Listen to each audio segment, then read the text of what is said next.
Okay, let's get you all primed up for exam 3. Like the other exams, it's 40 multiple choice questions. A little bit different. The first two chapters, 10 and 11, there aren't as many questions as there are for 12 and 13, whereas before it's been pretty balanced between them.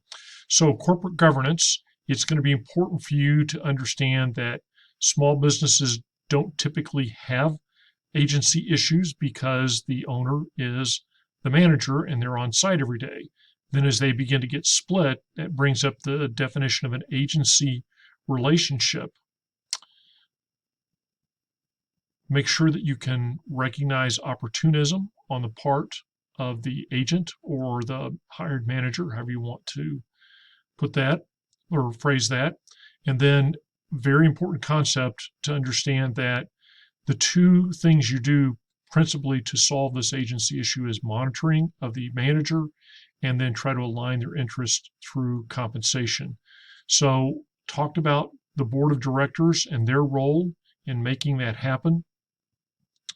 So, these are some of their major functions. Through the Netflix example, we talked about inside, related outsider, outsider, and the big difference is insider versus outsider board members.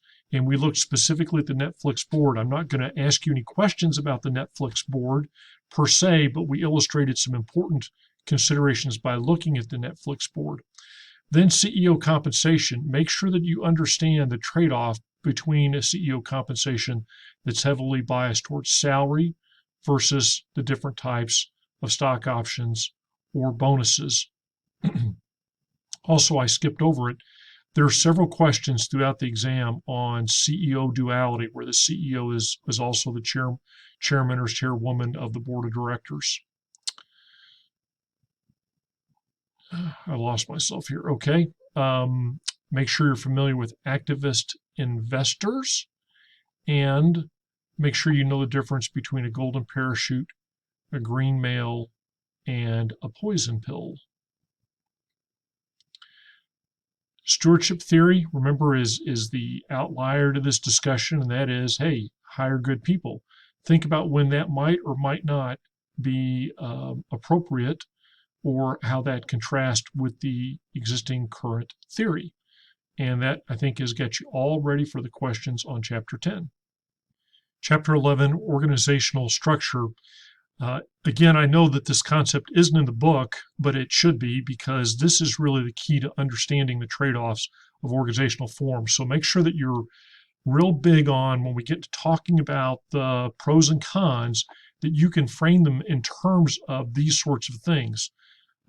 Accountability, responsibility, how does it spur communication or cooperation, and what are the costs associated with those strategies?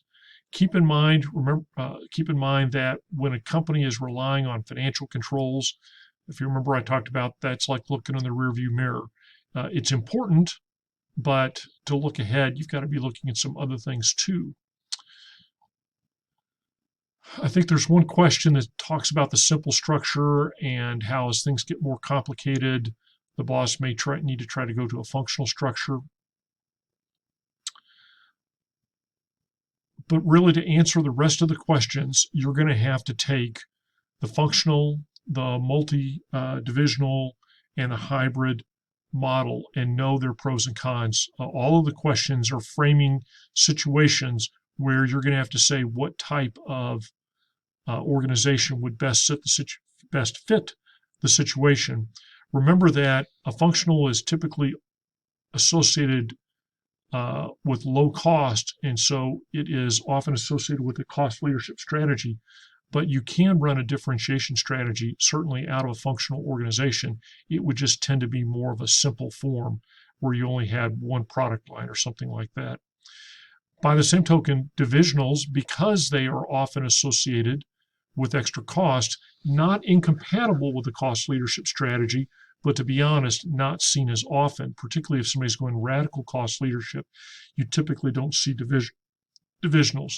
And again, make sure you understand the pros and cons of these different trade-offs and why companies would exhibit them, because there's several questions about, well, how would that affect the pay in this scenario? How would that affect the pay of the senior managers in that scenario? So it's very much applied. Make sure that you understand the cons of the matrix or approach. No question on that. Okay, on to chapter 12. You're not going to be asked any specific questions from this slide. However, understanding this slide and these concepts are going to allow you to answer other questions more easily. There is a very specific question where I say what elements are a part of the triad of leadership, and you're going to need to recognize that. No questions on vision or mission statement. Make sure that you understand how you cultivate human capital and how you cultivate social capital.